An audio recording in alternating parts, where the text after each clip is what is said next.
Bonjour à tous, bienvenue sur SVMC. Je passe au tutoriel numéro 3 de cette série donc pour modéliser Taco. C'est une série, donc vous commencez par télécharger le dossier qui vous permet d'avoir les gabarits lorsque ce que vous voyez ici, donc les images qui sont en arrière-plan. Et puis vous allez tuto numéro 1, numéro 2, etc. Donc voilà. Je passe au numéro 3. Donc le premier tuto était un petit peu long, mais forcément j'ai un peu comment forcer les choses pour que les personnes qui débutent puissent comprendre ce que je suis en train de faire pour la suite donc des prochains tutos. Donc il y a beaucoup de choses que je fais que tout le monde ne connaît pas forcément, notamment au niveau des raccourcis clavier. Alors je reprends ce tuto ici numéro 2 donc. Et là, j'avais fait donc le bloc moteur, mais finalement, le bloc moteur, vous allez pouvoir le supprimer parce qu'on va le faire un petit peu différemment. J'ai trouvé un moyen plus simple de faire le bloc moteur là, donc je le supprime. Et on repartira ici sur la calandre pour faire le bloc moteur, ça sera beaucoup plus précis. Alors, euh, on m'a demandé aussi de mettre le screencast. Alors là, je vais essayer de le mettre, mais malheureusement, celui qui me l'a demandé, voilà, malheureusement, il ne tient pas correctement. Et voilà, on l'a ici, mais régulièrement, ça saute quand j'utilise un raccourci. Alors, il suffit que j'utilise un raccourci, je fais pas attention, et puis voilà. Donc, je vais essayer de le placer autrement. Donc, décalage. Donc, ça, je vais le mettre plutôt vers le haut. Voilà, ici, je vais le mettre là.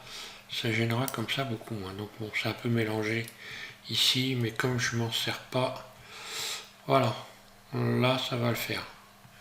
On va le mettre un peu plus bas peut-être, là, non, un peu plus gros et un peu plus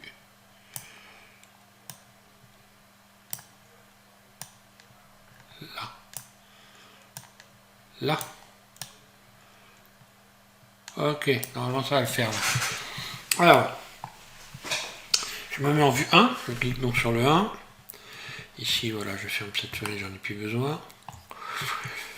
Alors, on va modéliser pour pouvoir faire donc le bloc moteur. On va modéliser et l'aile ici, et puis cette pièce là avec ce tuto. Allez, c'est parti pour l'aile.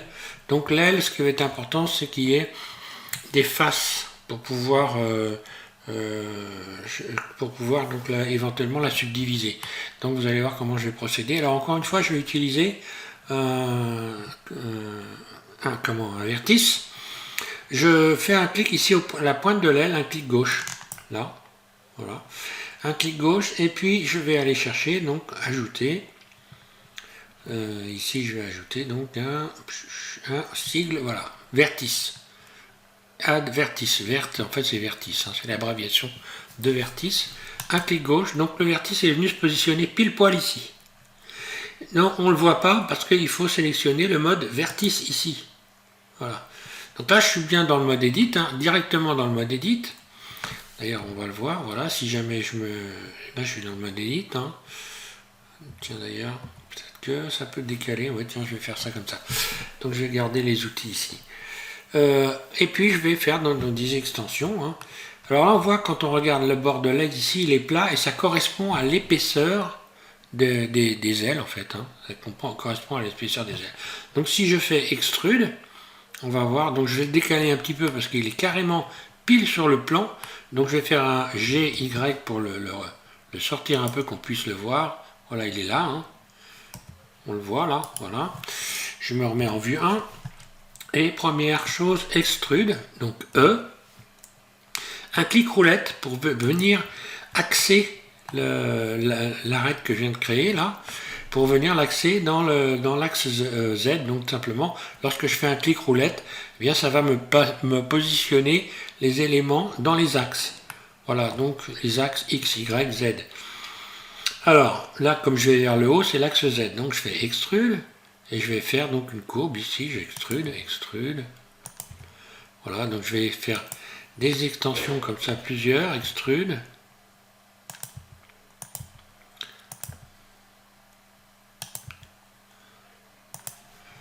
Voilà le problème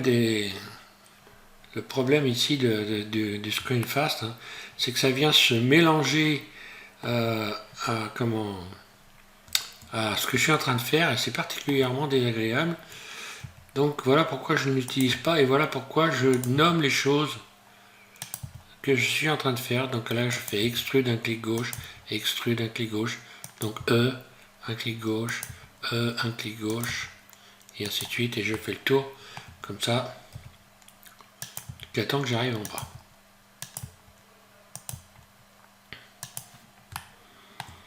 Extrude.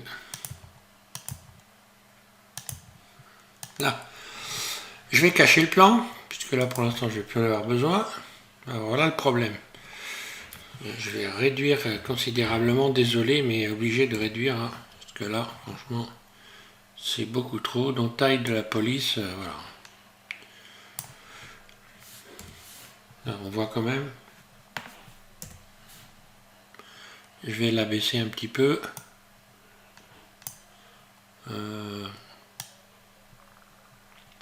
Voilà. Là, ça devrait aller mieux. Ok, N pour fermer la fenêtre. Alors voilà, j'ai donc cet ensemble-là. Eh bien, je vais tout simplement tout sélectionner, A, pour pouvoir avoir, ne plus avoir comme ça on voit de boss, hein, parce que sur l'aile, si je laissais ça comme ça, j'aurais des bosses. Donc pour faire ça, pour bien avoir une courbure régulière, je vais utiliser l'outil Loop Tool, que moi j'ai donc dans mon menu favori, puisque j'ai proposé de télécharger mon menu favori. Simplement pour ceux qui le veulent, vous allez installer mon interface et vous allez donc taper simplement ma config SVM6 et vous pourrez installer exactement la même configuration que moi, vous aurez les mêmes outils que moi. Autrement, simplement regardez la liste des outils ici, faites un arrêt sur image et regardez tous les outils que vous allez pouvoir créer votre propre liste de favoris. Ici, ces outils-là sont ceux que l'on se sert très régulièrement. Donc je vais chercher dans Loop Tool, et Loop Tool ici, donc la boîte à outils, je vais chercher donc relaxer, voilà. Je vais le relaxer une fois, et je vais cliquer sur relaxer et regarder ce qui va se passer pour les vertices. Vous allez comprendre, là, vous voyez que ça s'est tendu, et que j'ai maintenant une belle courbe bien organisée. Donc je pourrais également, dans cette boîte à outils, je pourrais également aller chercher créer des espaces réguliers. Par exemple, si je clique sur Space, ici, voilà, j'ai gardé ma forme et j'ai donc des vertices qui sont espacés les uns des autres de manière régulière. Donc, je vais rappeler le plan. Alors, ça peut aussi, il faut se méfier parce que c'est bien, mais ça peut éventuellement aussi créer des problèmes, par exemple, à ce niveau-là. Donc là, si je veux redresser et être sûr d'être dans l'axe, je vais sélectionner cette arête-là. Là. Alors on voit bien par exemple que cette arête-là, elle est inclinée, mais si on fabrique le modèle, il faut que ça soit parfaitement droit et que ça corresponde à la suite de l'aile, l'aile avant en fait. Hein. Voilà, donc si je veux mettre ça droit, ben, je vais simplement faire un S sur l'axe, ici voilà, sur l'axe X, donc l'axe rouge ici, je vais faire un S, X, 0. Et ça va me mettre à plat ça va me permettre d'avoir ici, voilà, on voit que c'est parfaitement droit, c'est aligné par rapport à la grille qu'on voit à l'arrière, et donc sur l'axe Z, c'est parfaitement droit. Voilà, c'est un petit truc qu'il faut savoir pour pouvoir avoir des choses bien alignées par rapport aux axes. Donc les axes à droite, à gauche, en haut, en bas, etc. Alors ensuite, je vais retourner dans mode Edit. J'ai cette partie-là et je vais donc me mettre en mode vertice pour voir bien comme il faut. Je clique donc sur Tab et puis je me mets en mode vertice en cliquant sur le 1 au-dessus de AZERTY. Je sélectionne tout et là, je vais faire une extension. Je vais faire une extension de surface. Donc je vais rappeler le plan ici pour qu'on puisse bien voir. Voilà. Et je fais Extrude, E, et je viens positionner ici, un clic gauche, cette arête-là bien comme il faut ici sur le bord.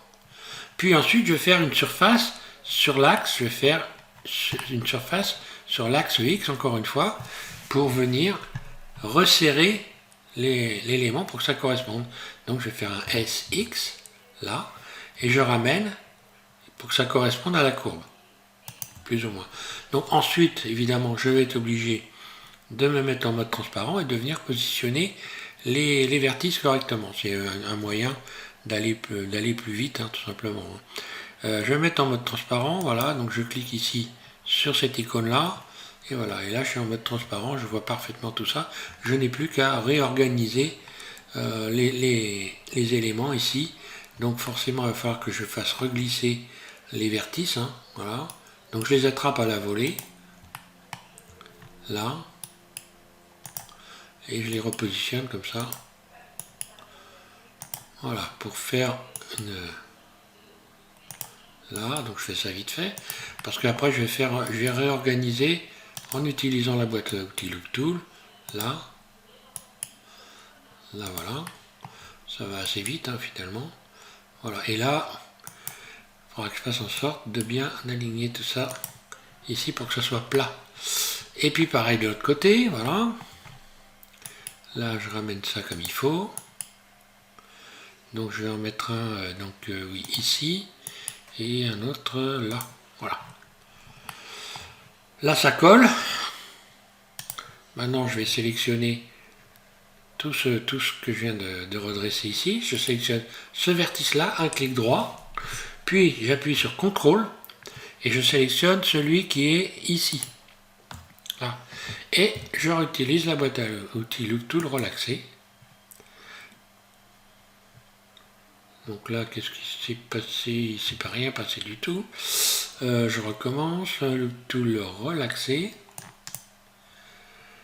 Alors là, je vais pouvoir relaxer un petit peu plus. Hein. Je viens ici et je vais cliquer sur 5. Là, ça a redressé. Et je vais également en profiter pour faire... Alors là, bon, on voit que je vais être obligé de reprendre. Hein. Je vais être obligé de faire donc ici espace. Là. Oui, pour avoir quelque chose à peu près... Alors j'appelle mon plan, je vais me remettre ça comme il faut.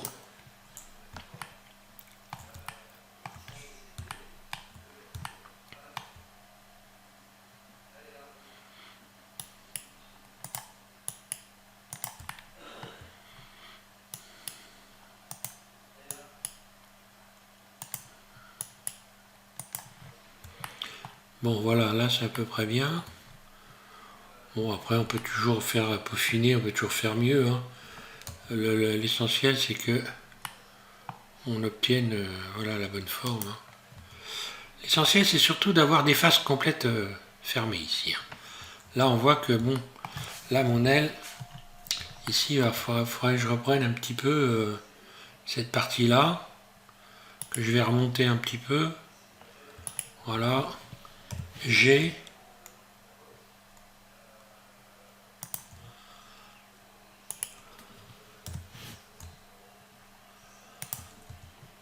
Là. Après c'est du peaufinage. Voilà, ok. Donc bon. Voilà, c'est pas trop mal. Je vais donc maintenant faire une extension, extrude. Je sélectionne tout. Et donc pour extruder l'aile arrière, il va falloir que ça corresponde avec l'aile avant. Donc ce que je vais faire, je vais positionner ici mon aile avant. Donc là elle est bien positionnée, elle est positionnée au centre. Hein. Je vais donc amener cette aile en vue 1 ici. Je fais G et je la place ici au bout de l'ensemble aile avant. Donc on voit qu'ici la petite cette arête qui est bien alignée correspond avec le bord ici. D'ailleurs je vois que je vais même pouvoir sélectionner ça, l'abaisser un peu en faisant un G, Z, voilà. Pour que ça corresponde exactement avec l'axe. Donc XG, je viens déplacer ici, là. Voilà, ça correspond, on est d'accord, je me mets en vue de dessus. Je vais faire maintenant en sorte d'amener l'ensemble vers le bord ici de l'aile en faisant un GY. Donc je déplace mes éléments le long de l'axe Y. Je zoome GY pour bien me positionner parfaitement là. Puis je vais faire extrude E.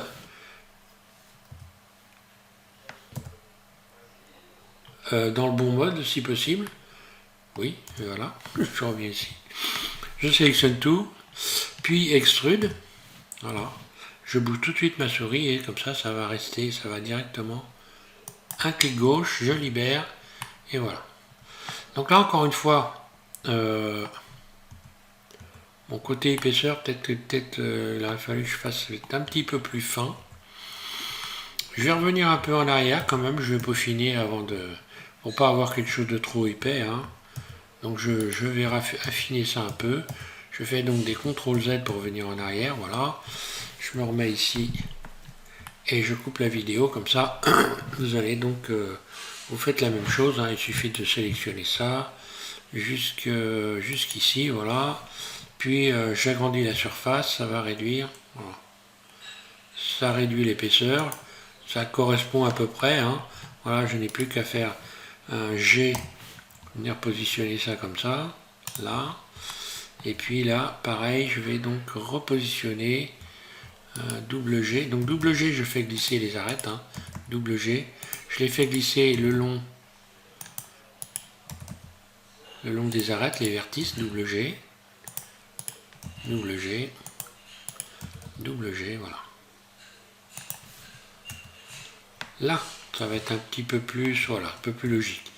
Donc je disais, je sélectionne tout, A, et en vue de dessus, extrude, là, et je viens faire coïncider l'épaisseur, voilà, ça sera un peu plus sympa. Ensuite, je sélectionne ça, donc je sélectionne mon aile, je vais la lisser, donc je suis en mode objet.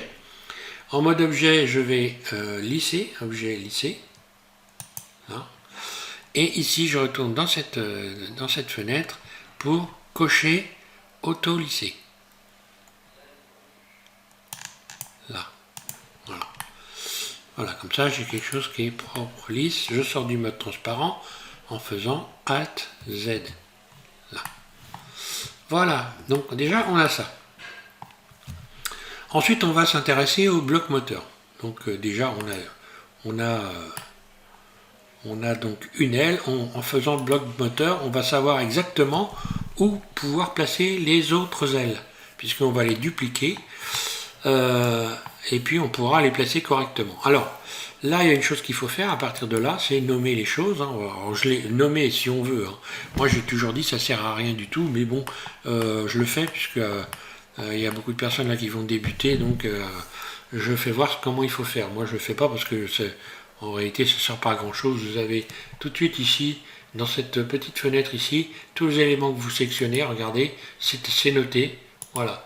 Donc que ça s'appelle calandre radiateur ou que ça s'appelle vertice 3, c'est exactement la même chose. Hein. C'est simplement une question de repérage. Donc ici mon aile, je vais l'appeler L, donc je vais l'appeler L arrière. Donc je fais deux clics gauche, puis je vais appeler L AR. D'accord, ça c'est l'aile arrière.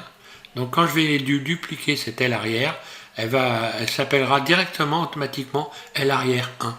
Ça c'est calandre, on l'a noté. Le volant, on l'a fait, ok. Maintenant, je vais positionner donc ma calandre ici. Je vais la positionner dans le bon sens en faisant un RZ90, là, voilà. Et on va modéliser le bloc moteur. Alors pour modéliser le bloc moteur, il faut également faire une autre pièce qui va permettre d'avoir le bloc moteur aux bonnes dimensions. Alors simplement je rappelle mon opti ici et il va falloir modéliser cette pièce là qui vient juste au bout du bloc moteur. Donc la dimension de cette pièce là correspond à la taille du bloc moteur à la sortie, c'est-à-dire côté habitacle de la voiture. Alors je la modélise, je fais un clic ici pour amener mon curseur 3D. Je vais chercher encore une fois ici un vertice dans ajouter et puis vertice, voilà. Mon vertice vient se positionner ici, je vais le décaler légèrement. Donc ici j'ai bien sélectionné vertice, je fais un GY pour le décaler très légèrement, là, histoire qu'on puisse voir quelque chose. Je me remets en vue 1, puis je fais extrude, là, on le voit, et je clique, un clic roulette, paf, tout de suite ça vient se mettre en bonne position, là. Voilà. Ensuite, je continue, hein, extrude, un clic roulette, et là, extrude, plusieurs fois. Voilà, j'ai essayé de me mettre en plein milieu Donc voilà, quand on a des courbes, il faut faire des extensions, beaucoup plus d'extensions. Là j'arrive au coin, extrude, un clic roulette, et je me retrouve sur l'axe X. Ensuite, je recommence, extrude vers le bas, un clic roulette, et bim, je descends mon vertice ici. Je n'ai plus qu'à sélectionner celui qui est à côté et je fais F fermé, ce qui fait que j'obtiens ceci. Donc là. Alors là, on voit que pour avoir une belle courbe, je vais encore faire la même chose. Je sélectionne ce vertice-là, je fais un contrôle et je sélectionne celui-là. Puis, boîte à outils de tool et je vais relaxer. Donc cette fois-ci, une fois, ça suffit largement. Là, une fois. Et puis je peux également, pour avoir quelque chose de bien régulier, venir ici faire la space, voilà. Voilà, comme ça j'ai une belle... Alors je pourrais la fermer en faisant des faces. Pour ceux qui veulent faire des faces, bon, en réalité c'est pas très compliqué. On compte le nombre de vertices qu'il y a ici. 1, 2, 3, 4, 6, 7, 8, 9, 10. D'accord, 10. Là je rajoute pareil 10 vertices. Donc je fais CTRL R, puis je regarde en bas à gauche de mon écran et quand je tourne la roulette de ma souris, je vois 9, 7, 8, 9 et 10. Un clic gauche, je libère. Ensuite, je n'ai plus qu'à sélectionner ici cette ligne de vertice par exemple et je vais utiliser coplagnard. Voilà, donc encore ici dans mon menu à moi, coplagnard. Pas coplagnard que je raconte, je dis des bêtises, relier les boucles, voilà. Je fais relier les boucles, voilà. Et j'ai fermé comme ça. Relier les boucles, on va retrouver ça dans arrête ici, et je ne sais plus trop où. Ça doit se situer quelque part là. Regardez dans cette fenêtre, vous allez trouver relier les boucles.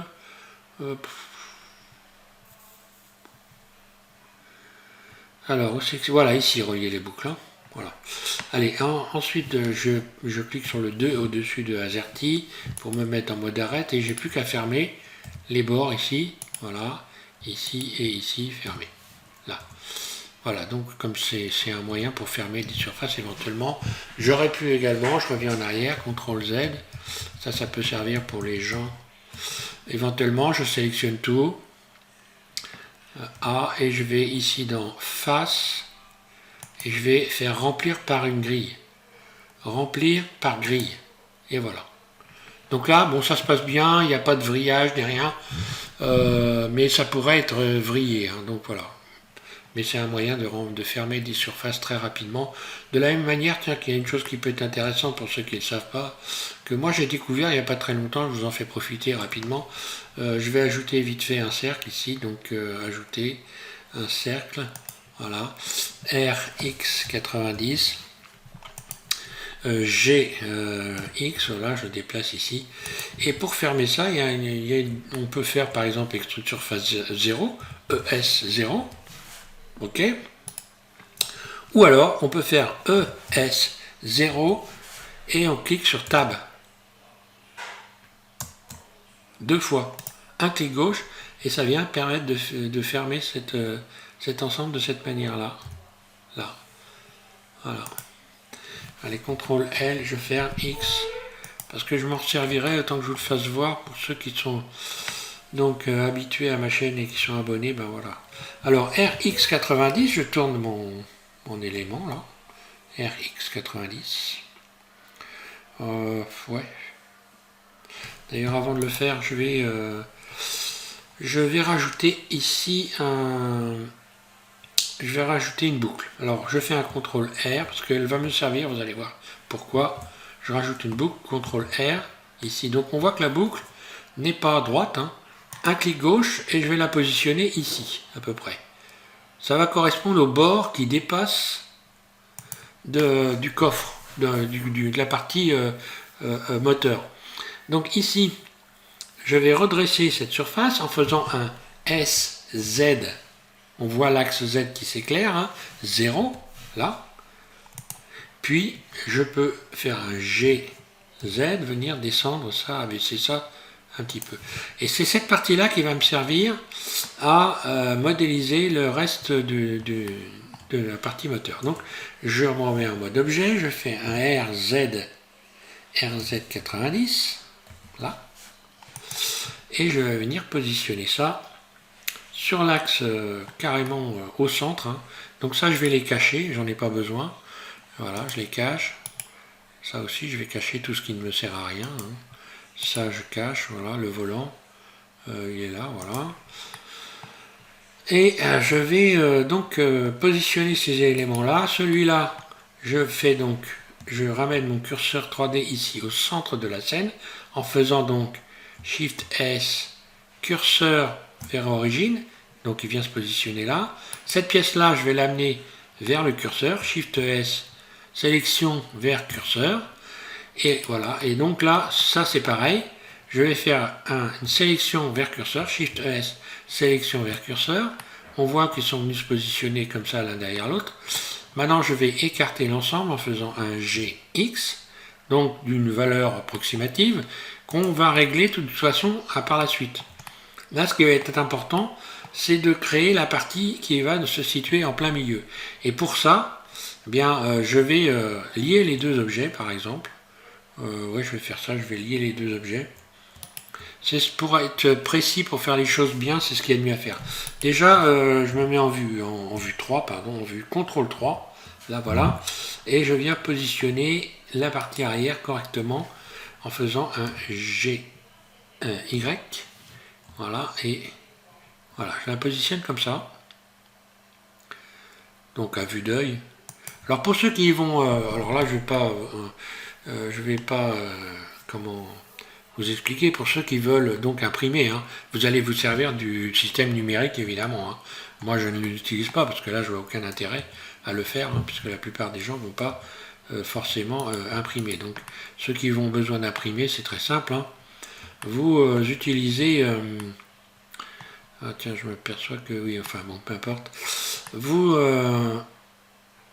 utilisez donc le système métrique que j'ai que j'ai utilisé par exemple pour modéliser une chaise, imprimer une chaise. Vous allez sur SVM6 imprimer une chaise et vous avez toutes les explications pour pouvoir imprimer quelque chose. Hein, pour ceux qui ne savent pas, mais bon, le mieux c'est quand même de savoir d'avoir travaillé un peu sur le sujet avant. Hein. Voilà, alors je sélectionne le tour ici. Donc ça va être le début du capot. Donc je fais extrude, un clic roulette, et je viens positionner ici. Donc là, automatiquement, je vais avoir, si je me mets en mode transparent, d'ailleurs, on va peut-être le voir. Là, j'ai cette partie-là qui doit arriver ici au bord. Cette partie-là, elle arrive, je vais la soulever. Donc je sors du mode transparent. Je vais soulever ces trois éléments-là. Je me mets en vue, en vue CTRL 3. Et je soulève G, Z. Je soulève cette partie-là pour qu'elle vienne affleurer le bord. Pas trop, mais un petit peu. Puis ensuite, je vais faire correspondre cette arête-là à l'arête qui est là sur le CTRL 3 en faisant tout simplement un G. Oui. Donc G, Y, là. Et je fais correspondre. Pareil de l'autre côté, je sélectionne cette arête-là. CTRL 3, G, Y. Et je déplace. Là. Comme ça, je suis certain que ça va correspondre parfaitement avec cette pièce-là. Si je fais un GX, je vais la rapprocher.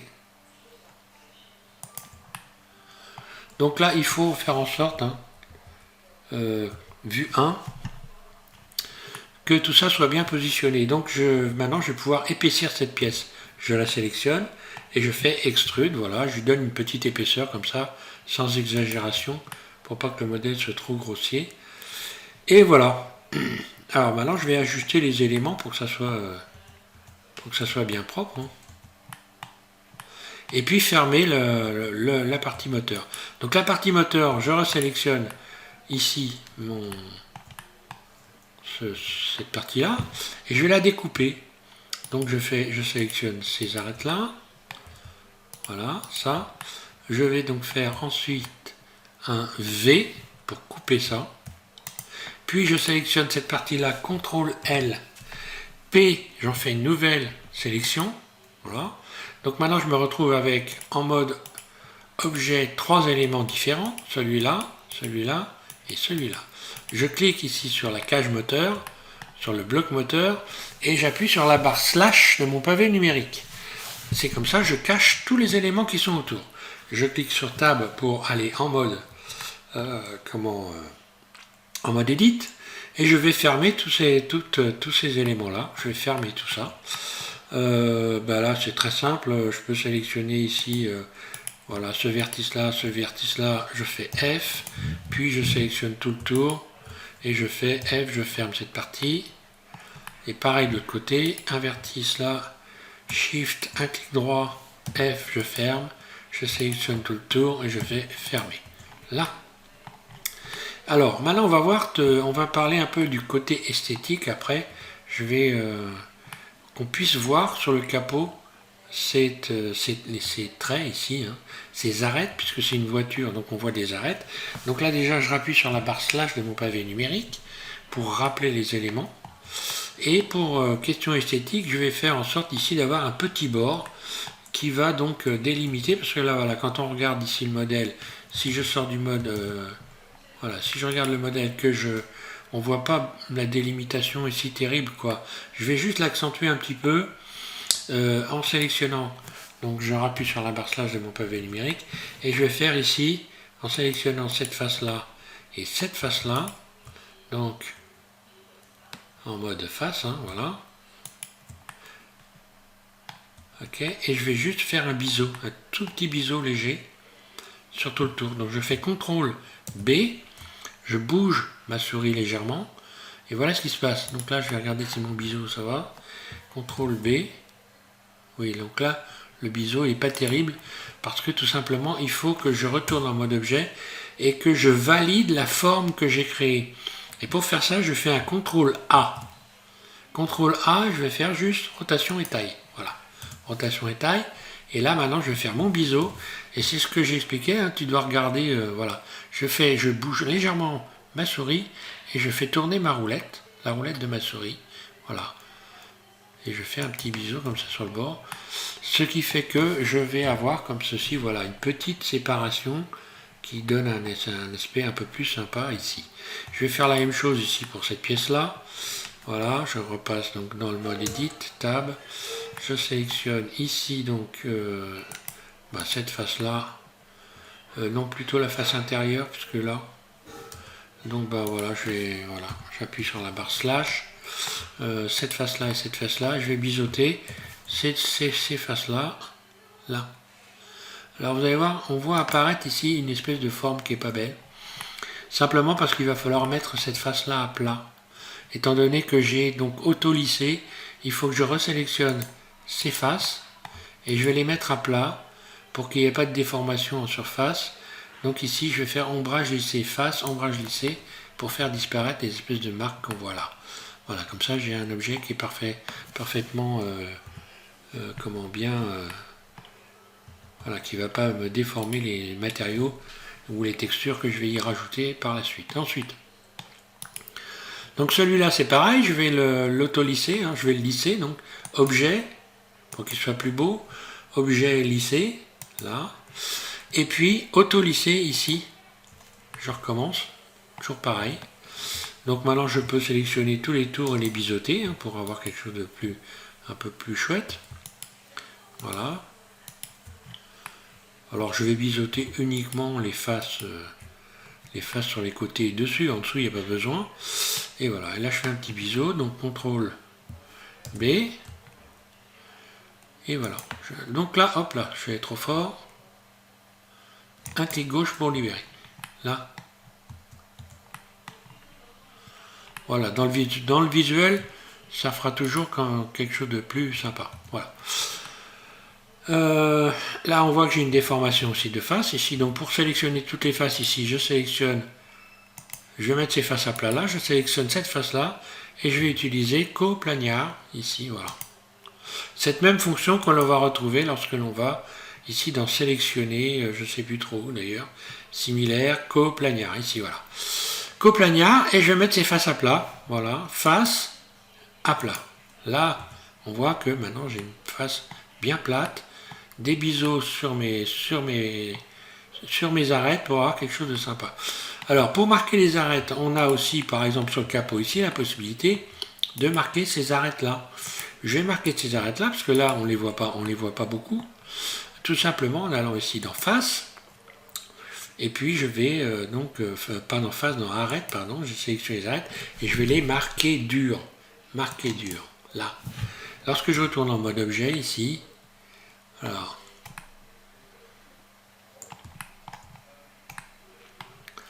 là, on ne le voit pas bien, mais elles sont marquées dures. On va les voir normalement. Alors, si on ne les voit pas bien, il y a un autre moyen de faire. Je vais aller directement ici, chercher le modificateur subdivision d'arête. Et je pourrais augmenter ou diminuer cette valeur. Voilà.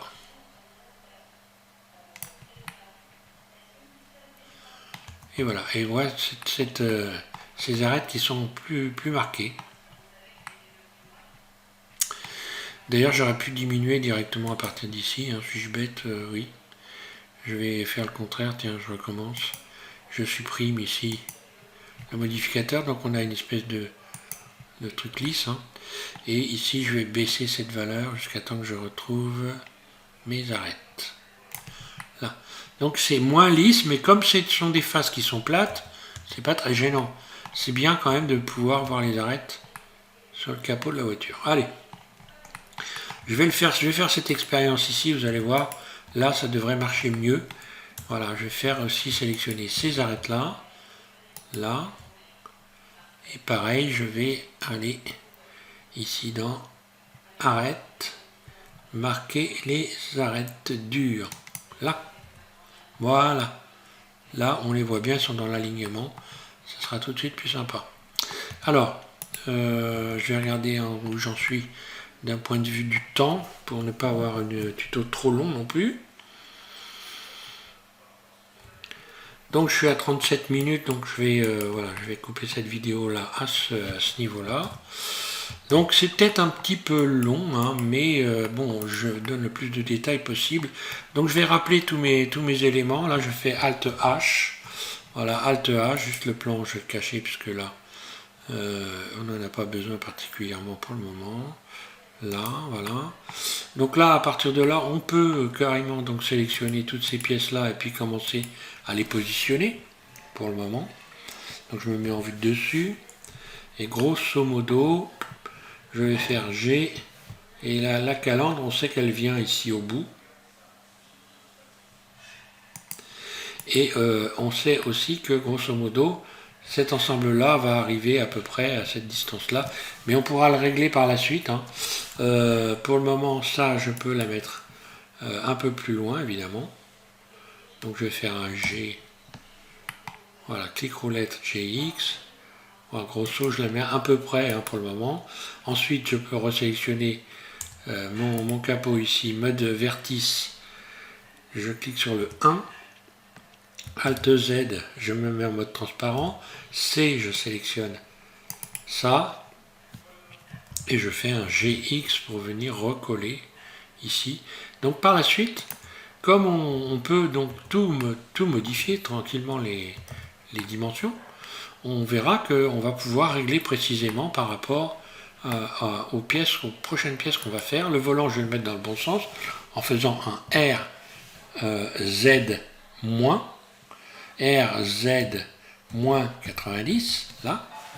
Non, ben là, c'était même pas moins 90, c'était RZ-90, là, voilà. Là, il est dans le bon sens.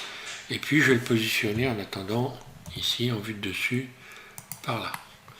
À savoir que je le mets à droite, le volant, je le mets à gauche, mais en réalité, je crois que sur ces voitures de luxe, et dans le temps, on mettait les volants à droite. C'était donc les voitures avaient le volant à droite, GZ, rotation. Voilà, rotation par rapport à la vue. Je me mets en vue 1, rotation, et voilà. Allez, pour l'instant, on va laisser ça comme ça. On peut déjà quand même, pour ceux qui... Voilà, on peut quand même sélectionner ces deux éléments là, et on peut maintenant, comme on a une largeur ici, on peut faire Shift D et puis les déplacer, un clic roulette, et venir les positionner de l'autre côté, voilà, et comme ça vous avez déjà une partie de la voiture qui est donc presque construite. Voilà pour ce tuto, je m'arrête là. On reprend donc avec le tuto numéro 4. Et puis vous verrez à ce moment-là ce qu'on va faire. Je pense que je vais en faire encore un aujourd'hui. Donc j'essaie d'en faire le plus rapidement possible. Et je m'arrête là pour pas que ce soit trop long. Merci à tous de suivre M6. Bon courage, amusez-vous bien. Et puis donc je vous invite à regarder la suite prochainement. Voilà, merci.